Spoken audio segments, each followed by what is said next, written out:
నమస్తే welcome to 24/7 news TV నేను మీ శాన్వి ఈ రోజు మనతో పాటు ఈబీసీ జాతీయ అధ్యక్షులు వల్లభరెడ్డి రవీందర్ రెడ్డి గారు ఉన్నారు ఆయనతో మాట్లాడదాం హాయ్ సార్ నమస్తే నమస్తే అమ్మా ఎలా ఉన్నారు సార్ అంతా బాయ్ యా సార్ గతంలో ఏదైతే ఈబీసీల కోసం మీరు ఉద్యమం స్టార్ట్ చేశారో ప్రెజెంట్ దాని ఫలితాలు ఎలా ఉన్నాయంటారు సార్ మేము 2003లో ఈబీసీ ఉద్యమం స్టార్ట్ చేసినాం అక్కడి నుంచి మేము చేసినటువంటి ధర్నాలు నిరసనలు సభలు సమావేశాలు రాస్తారోకోలు వివిధ కార్యక్రమాల ద్వారా ప్రభుత్వాలను స్పందింపజేసి ప్రభుత్వాల మీద ఒత్తిడి పెంచి మేము ఆనాడు రాజశేఖర రెడ్డి తోటి 2008లో స్కాలర్షిప్లు పెట్టేయడం 2009లో ఫీ రియంబర్స్మెంట్ పెట్టేయడం అదేవిధంగా అప్పుడే ఈడబ్ల్యూఎస్ రిజర్వేషన్లు కావాలని కోట్లాడడం ఆ తర్వాత 2019లో ఈడబ్ల్యూఎస్ రిజర్వేషన్లు పెట్టడం అంటే ఇటు రాష్ట్రంలో ఉమ్మడి రాష్ట్రంలో ఇటు తెలంగాణ కానీ ఆంధ్రప్రదేశ్ కానీ కాకుండా యావత్ భారతదేశంలో కూడా ఈడబ్ల్యూఎస్ రిజర్వేషన్ల ద్వారా అందరికీ మేలు జరుగుతుంది అంటే 10% ఇచ్చారు అట్లనే ఈ ఫీ రియంబర్స్మెంట్ అంటే ఉచిత విద్య agriculture BEd law medicine if any course SC ST బీసీలకే ఉండేది ఇదివరకు కానీ ఇప్పుడు ఈబీసీలు అంటే అగ్రవర్ణ పేదలందరికీ కూడా ఉచిత విద్య కొరకు ఫీ రియంబర్స్మెంట్ అనేది నేను పెట్టేయడం జరిగింది దాని ద్వారా ఉన్నత విద్య చదువుకోవడానికి అవకాశం అయింది తర్వాత ఇంకా మేము ఏంటంటే ఎస్సీ ఎస్టీ బీసీలకు ఏవైతే మౌలిక వసతులు ఉన్నాయో అభివృద్ధి సంక్షేమ పథకాలు ఉన్నాయో అవన్నీ కూడా అగ్రవర్ణ పేదలకు వర్తింపజేయాలని ప్రధానంగా డిమాండ్ చేస్తున్నాం అట్లనే ఇప్పుడు ఏం చేస్తున్నాం అంటే ఈ తెలంగాణ కానీ ఆంధ్రప్రదేశ్లో కానీ ఈబీసీ కార్పొరేషను అంటే EBC welfare department EBC commission EBC study circle ఇవన్నీ కూడా ఏర్పాటు చేయమని అడుగుతున్నాం ప్రభుత్వాన్ని మీద ఒత్తిడి పెంచడం జరిగింది ఇటీవల కాలం వల్లనే నేను గవర్నర్ను కూడా కలిసి విజ్ఞాపన పత్రం ఇవ్వడం జరిగింది గవర్నర్ కూడా సానుకూలంగా స్పందించండు ప్రభుత్వానికి తన నివేదిక పంపుతాన్ని కూడా చెప్పడం జరిగింది అంటే ఇక ఒక ఉమ్మడి రాష్ట్రంలోనే కాదు తెలంగాణ ఆంధ్రప్రదేశ్లోనే కాదు యావత్ భారతదేశం వల్ల కూడా ఈబీసీ జాతీయ ఈబీసీ కమిషను అంటే EBC corporation EBC welfare department EBC study circle అంటే ఈబీసీ కమిషన్ ఏంటంటే ఇప్పుడు 30% జనాభా ఉన్నటువంటి ఈ భారతదేశం వల్ల ఈ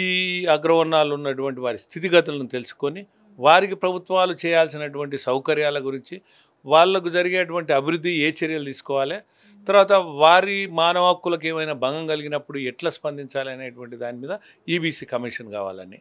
అదేవిధంగా ఈబీసీ వెల్ఫేర్ డిపార్ట్మెంటు అంటే ఎస్సీకి ఎస్టీకి బీసీకి వెల్ఫేర్ డిపార్ట్మెంట్లు ఉన్నాయి మరి 30% జనాభా ఉన్నటువంటి వీళ్ళకి డిపార్ట్మెంట్ లేదు కాబట్టి వెల్ఫేర్ డిపార్ట్మెంట్ సెంట్రల్లో కూడా జాతీయ స్థాయిలో కూడా ఏర్పాటు చేయాలని అదేవిధంగా ఈబీసీ కార్పొరేషన్ అంటే ఈ నిరుద్యోగులకు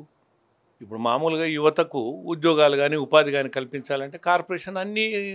అందరికీ ఉన్నాయి కానీ ఓసీలలో పేదలకు లేవు ఈబీసీలకు లేవు అయితే దాని కొరకు కూడా మేము ప్రయత్నం చేస్తున్నాం నేను ఈరోజే కిషన్ రెడ్డి గారిని కలవడం జరిగింది కేంద్ర మంత్రి గారిని వారికి కూడా నేను వినతి పత్రం ఇవ్వడం జరిగింది వారు సానుకూలంగా స్పందించిండు అదేవిధంగా ఈ విషయాన్ని ప్రధానమంత్రి మోడీ దృష్టికి కూడా తీసుకుపోతా అన్నాడు మేము త్వరలో ప్రధానమంత్రి మోడీని కూడా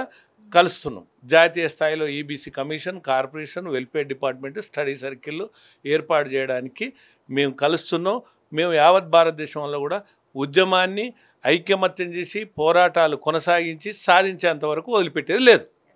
మీరు చెప్పేవన్నీ మంచి కార్యక్రమాలు సో ప్రభుత్వం కూడా దీనికి స్పందించాలి అని కోరుకుంటున్నా thank you so much sir ప్రభుత్వం తప్పకుండా స్పందిస్తుంది మేము అడిగేది ఏంటంటే కులాలకు అడుగుతలేము పేదలకు రిజర్వేషన్లు అడుగుతున్నాం లేనువులకు అడుగుతున్నాం ఆర్థికంగా వెనుకబడిన వర్గాలకు అడుగుతున్నాం అది ఏ కులం వల్ల ఉండని ఏ కులం వల్ల ఉండని పేదలు ఎవరికైతే వసతులు అవసరమో ఎవరికైతే విద్య అవసరమో ఎవరికైతే ఉపాధి అవసరమో వారి కొరకే మేము అడుగుతున్నాం కాబట్టి ప్రభుత్వం తప్పకుండా గుర్తించకపోతే మేము దిగొచ్చేటట్టు కూడా చేస్తాం ఈ ప్రభుత్వాలకు మేము కూడా ఏంటంటే ఓట్ల రాజకీయం కూడా చేస్తాం మా కొరకు మేము చేయకపోతే ఆ ప్రభుత్వాలకు వ్యతిరేకంగా పనిచేస్తాం ప్రభుత్వాలను ఓడగొడతాం ఇక్కడైనా ఎక్కడైనా కాబట్టి ప్రభుత్వాలు తప్పకుండా సానుకూలంగా స్పందిస్తాయని ఆశిస్తున్నాం ఒకవేళ అటువంటి జరగకపోతే మేము సాధించేంత వరకు వదిలిపెట్టేది లేదు ఉద్యమాన్ని ఉధృతం చేస్తాం thank you sir thank you అమ్మా